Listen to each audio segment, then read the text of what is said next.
Coucou, bonjour à tous et bienvenue sur ma chaîne. Bienvenue aux nouveaux abonnés et voilà, bien de choses à vous anciens abonnés qui restez fidèles à cette chaîne. Sur cette chaîne, on parle entrepreneuriat. Je partage ma passion pour la médecine, ma passion pour l'entrepreneuriat avec vous. Aujourd'hui, on va parler de thèmes assez importants. On va répondre aux questions si vous êtes intéressé par le business, par l'entrepreneuriat, restez connectés. Alors, permettez-moi de faire une petite parenthèse avant de passer au vif du sujet. Vous avez certainement remarqué, ça fait des mois que je n'ai pas fait de vidéo. Déjà, je tiens à remercier toutes ces personnes-là qui m'ont laissé un message pour savoir comment j'allais, pour prendre de mes nouvelles. Vraiment, merci, merci du fond du cœur. Je vous dis merci. Je vais bien, je suis en santé. Me voici devant vous. J'ai pris la peine de vous réserver beaucoup de surprises. Ne vous inquiétez pas. Vous n'allez pas être déçus. Alors, je prends juste quelques secondes de votre temps pour vous dire rapidement, parce que je pense que je vous dois ça quand même à vous, mes abonnés, de vous dire, expliquer en gros pourquoi je n'étais pas là ces derniers temps. Beaucoup d'entre vous savent que en dehors de l'entrepreneuriat, je suis également médecin en fonction. Et ces derniers mois, nous avons traversé des moments assez difficiles avec la crise sanitaire, le Covid-19 que vous connaissez très bien. En Allemagne, nous sommes rentrés en confinement, donc nous sommes en reconfinement depuis environ 2 semaines maintenant. Ça se passe assez bien, mais c'est clair que ce n'est plus le même reconfinement qu'on avait en mars, mais c'est quand même assez stressant de savoir qu'on ne peut pas se mouvoir comme on veut. Donc, côté boulot, on avait beaucoup de travail à l'hôpital, c'était assez intense. En début d'année, c'était un nouveau virus. En fait, on ne savait pas comment ça se passe, comment est-ce qu'on gère avec les patients en soins intensifs. C'était assez de travail. Et en plus de ça, j'étais enceinte. Je suis depuis quelques semaines maman d'un petit bébé. Elle va bien pour ceux qui veulent savoir. Bon, je ne suis pas là pour parler de ma vie privée. Excusez-moi, je suis un peu grippée. Ce n'est pas le corona, ne vous inquiétez pas. Alors, voilà, donc c'était assez difficile avec le boulot, de faire des vidéos, la famille, la grossesse, mais ne vous inquiétez pas, je me suis préparée, j'ai fait des vidéos pour vous, j'ai préparé beaucoup de petites surprises pour vous. Alors, j'ai reçu énormément de messages pendant mon absence, des emails, des personnes qui souhaitaient avoir le contact de mon intermédiaire dont j'ai parlé dans une de mes vidéos. J'ai essayé de répondre comme je pouvais. Je n'ai pas pu répondre à tous les messages. Alors, je prie ceux qui n'ont pas encore reçu de message, de réponse de ma part, de bien vouloir patienter. Vous recevrez dans tous les cas une réponse de ma part. J'ai également reçu beaucoup de questions et après, je me suis dit, ce serait super, des questions qui revenaient constamment. Je me suis dit, si plusieurs personnes posent ces questions, c'est quand même assez important, assez intéressant et ce serait mieux de faire une vidéo pour répondre à ces questions-là. Donc aujourd'hui, je vais essayer de répondre aux différentes questions qui me sont posées. Excusez-moi de regarder en bas, j'ai pris note. Alors, première question était de savoir un instant, j'aimerais commencer le business de Turquie, je n'ai pas un grand budget. C'est une question qui est revenue à plusieurs reprises. Alors, pour le business de Turquie est un business qui s'adapte, comme la majorité des business, à toutes les bourses. Pour moi, je trouve également, si tu n'as pas un grand budget, c'est bien de se dire, ok, je commence avec ce budget-là. Je commence petit et plus tard, je vais grandir. C'est important de ne pas se dire, en fait, pour moi, c'est important de ne pas se dire, ok, vu que j'ai un petit business, je ne peux pas le faire, j'abandonne. Non, il ne faut pas se dire, je ne peux pas le faire. Il faut se dire, je peux le faire. Et en Turquie, parce que là, ça concerne le business de Turquie, la question. En Turquie, c'est possible avec un petit budget de lancer son business. Je vais faire une série de vidéos avec des petits exemples de business qu'on peut lancer à petit prix.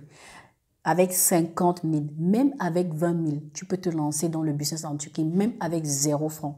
Je prends l'exemple d'une d'une personne que j'ai suivie qui avait zéro, je dis bien 0 francs CFA. Elle vivait au Sénégal. Elle n'avait pas d'argent et elle voulait se lancer dans le business de Turquie. Alors, qu'est-ce qu'elle a fait? Elle a reçu les photos de l'intermédiaire avec les prix. Elle a posté les photos sur son statut WhatsApp et des gens ont été intéressés. Des contacts à elle ont été intéressés. Elle n'avait pas encore de page Facebook et tout, donc elle n'avait que son WhatsApp. Et donc, les gens l'ont interpellée, lui ont dit « Ok, on aimerait bien commander le produit ». Donc, c'est comme ça qu'elle a commencé son business. C'est-à-dire, elle plaçait les photos sur son WhatsApp, elle recevait de l'argent du client et elle passait sa commande. Donc, elle ne passait pas sa commande sans être payée naturellement.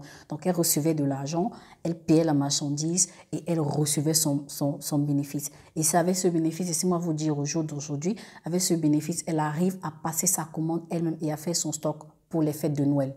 Donc, c'est vraiment possible de commencer avec zéro. Naturellement, il faut travailler. Il ne faut pas se dire, OK, bon, je n'ai pas d'argent, j'ai zéro, bon, je vais mettre les photos et bon, je vais attendre. Non, tu dois quand même développer ton esprit de créativité. Comment est-ce que tu vas faire pour avoir les clients? Comment est-ce que tu vas faire pour vendre? C'est aussi important de l'avoir. Mais déjà, savoir que c'est possible. Si tu ne te lances pas, tu ne pourras pas savoir. Si tu ne te lances pas, tu ne pourras pas savoir que c'est possible de le faire. Il faut te lancer. Après, si ça ne marche pas, tu auras essayé et là, tu auras acquis de l'expérience en fait pour ton prochain business. Et ça ne s'achète pas. Ça n'a pas de prix en fait, l'expérience. Donc, comme j'ai dit, je vais faire une série de vidéos où je propose des produits de Turquie que vous pouvez utiliser, en fait, avec lesquels vous pouvez lancer votre business à petit prix. La deuxième question qui revenait, c'était comment se passe le business de Turquie, la vente en gros spécialement.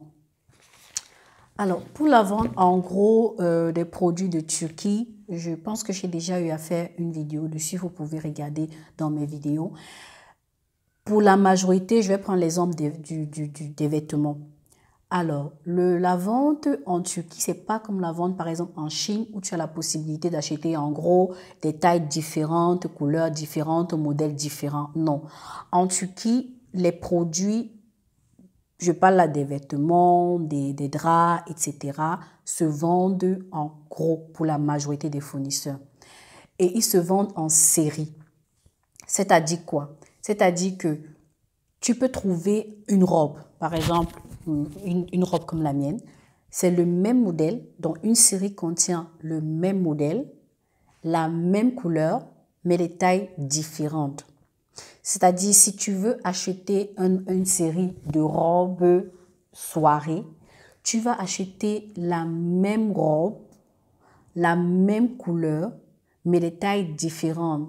Je prends un exemple, la série aura la taille 38, la taille 40, la taille 42, 44, etc. Et les séries se vendent souvent en série de 3, en série de 4, allant jusqu'à parfois les séries de 10. Donc, c'est important de savoir cela lorsque vous décidez de vous lancer dans le business de Turquie.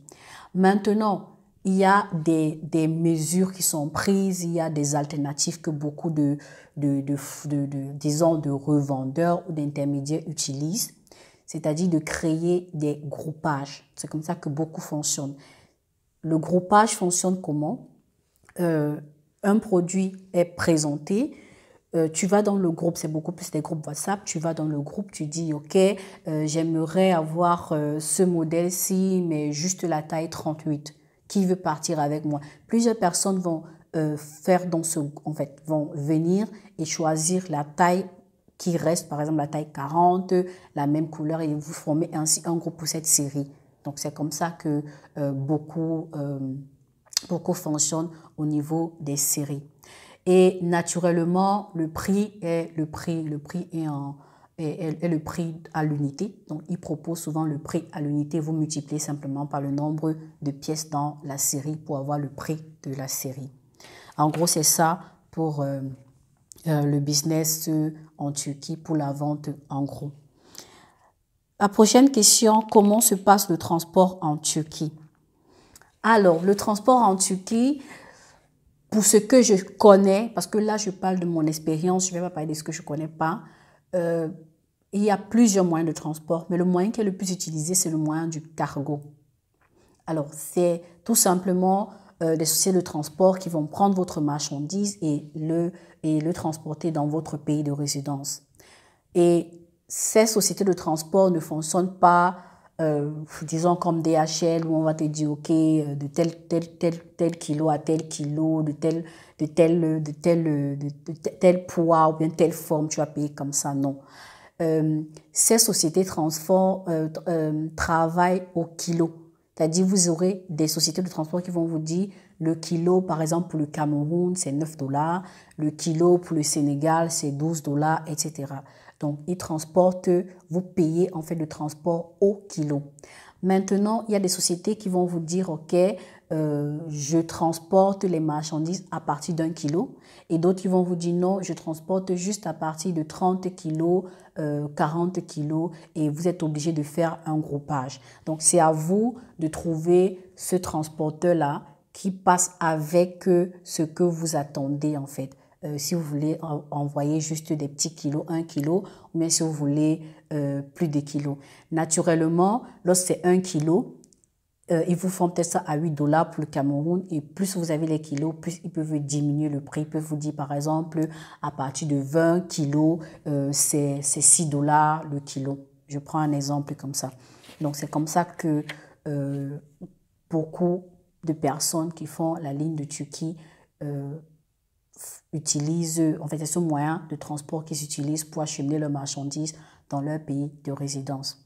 Donc, c'est important, lorsque tu décides de faire le business en Turquie, de compter aussi ce prix-là lorsque tu fais ta grille tarifaire, d'avoir le prix d'achat, d'avoir le prix de transport et ainsi de suite. Pardon. L'autre question qui est revenue constamment, c'est « J'aimerais me lancer dans la vente de mèches en Turquie, est-ce possible ?» Oui, c'est possible de se lancer dans la vente de mèches, c'était précisé, mèches Virgin Hair en Turquie. Oui, c'est possible, mais l'expérience que j'ai, la qualité n'y est pas vraiment. Ça, je parle là de mon expérience. Après, c'est chacun qui voit. Pour moi, la qualité en Turquie, c'est pas la même chose. C'est beaucoup plus, ils vont vous vendre beaucoup plus des cheveux. Ils vont appeler ça Virgin Hair, mais bon, c'est beaucoup plus des cheveux des Européens et tout. Et bon, ça ne tient pas longtemps, si on peut dire ça comme ça. Selon moi, les meilleurs fournisseurs de cheveux Virgin Hair sont en Inde, en Chine et au Vietnam. C'est ces trois-là que moi je connais. Parce que je fais également, je profite pour faire ma pub, je fais également dans la vente en gros de mèches Virgin Hair, de mèches humaines, de cheveux humains, la preuve. Donc voici une perruque. C'est une perruque de ma société Kelix Hair. Là c'est une mèche bouclée 24 pouces. Vous voyez. Donc voilà. Si vous souhaitez vous lancer dans la vente en gros, dans la vente de mèches Human Hair, je vais laisser le contact de mon groupe, le contact de ma page dans la barre de notification et vous pourrez travailler avec moi. On verra. Donc là, c'était une petite pub. Alors, donc ce que je disais, c'est que les meilleurs fournisseurs sont justement dans ces pays-là et vous pouvez facilement les trouver sur la plateforme Alibaba. Je pense aussi que je vais faire une vidéo parce que c'est une question qui m'est aussi revenue plusieurs fois, de savoir comment trouver un bon fournisseur sur Alibaba parce que beaucoup de personnes se sont fait arnaquer sur ce site-là. Donc, je vais faire une vidéo pour vous expliquer comment est-ce que je trouve et comment est-ce que vous pouvez trouver un bon fournisseur sur Alibaba, quels sont les critères sur lesquels vous devez vraiment être attentif. Donc, c'est un peu ça. Donc, la Chine, le Vietnam, l'Inde sont des pays où vous trouvez vraiment de très bonnes qualités de mèches humains à très bon prix aussi. Naturellement, si vous n'avez pas envie de chercher, vous passez par moi. Alors, La dernière question qui est revenue, c'est je suis médecin au Congo, j'aimerais faire ma spécialisation en Allemagne, que faire? Très bonne question. Pour la spécialisation en Allemagne, ça dépend maintenant des pays. Donc, ça dépend des pays. Et ce que j'aimerais dire également, vous savez que l'Allemagne est divisée en États. Et chaque État a disons, sa réglementation. Mais de façon générale, ça se passe ainsi. Pour exercer en Allemagne, tu as besoin d'une approbation. Donc, si tu es médecin au Togo, ce que tu devrais faire de 1, parce que la médecine en Allemagne, c'est en allemand. Donc, vous allez consulter les patients, vous travaillez en allemand, ce n'est pas en anglais, ni en français. Donc, si tu es au Togo, il faudra commencer par faire des cours de langue. Et je pourrais faire justement une vidéo aussi plus tard pour mieux expliquer cela. Donc, en gros, tu as besoin de faire des cours de langue. Ensuite, lorsque tu arrives en Allemagne, tu vas devoir faire, ça dépendra de ton dossier, tu vas envoyer ton dossier au Landesärztkammer. Disons un peu, c'est un peu comme la société qui s'occupe de la gestion des médecins, en quelque sorte. Ils vont se charger d'étudier ton dossier et de savoir est-ce que tes matières sont reconnues, est-ce que ton diplôme est reconnu. Il y a la possibilité que si ton diplôme n'est pas reconnu, que tu fasses encore quelques mois de stage et après que tu passes un examen. On appelle ça l'examen, en gros, de façon banale comme ça, l'examen de médecin, on peut dire ça comme ça. Donc c'est un examen où tu seras testé sur quelques matières médecine interne, chirurgie et aussi une matière de ton choix. Et lorsque tu as passé cet examen-là, tu reçois donc l'approbation.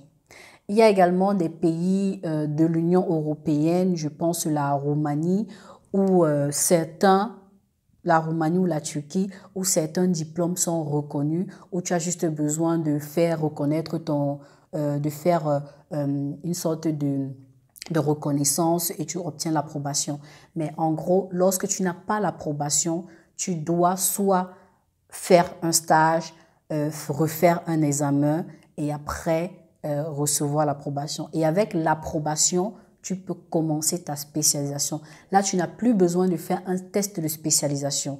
Donc, tu peux commencer, disons, tu veux te spécialiser en médecine interne et tu arrives en médecine interne après 1 an, tu te dis, bah, je n'ai pas envie de faire ça. Tu as la possibilité de changer, aller dans un autre domaine. Tu peux décider de faire chirurgie, ainsi de suite. Donc, c'est ça qui est, que je trouve personnellement assez bien en Allemagne, c'est-à-dire tu peux changer de domaine quand tu veux. Naturellement, il faudra tenir compte comment on dit ça, il faudra tenir compte de ta feuille de route en fait, parce que en tant que médecin également, lorsque tu fais ta spécialisation, tu as un certain nombre d'examens, un certain nombre de choses que tu dois avoir fait pour pouvoir te présenter à l'examen de spécialisation. Donc, j'espère avoir répondu à vos questions. Donc, si vous avez aimé cette vidéo, je vous prie de vous abonner, de liker la vidéo et de partager. N'hésitez surtout pas de vous abonner, ainsi vous pouvez recevoir les notifications lorsque je poste une nouvelle vidéo. Alors, on se dit à la prochaine et merci de rester connecté. Au revoir.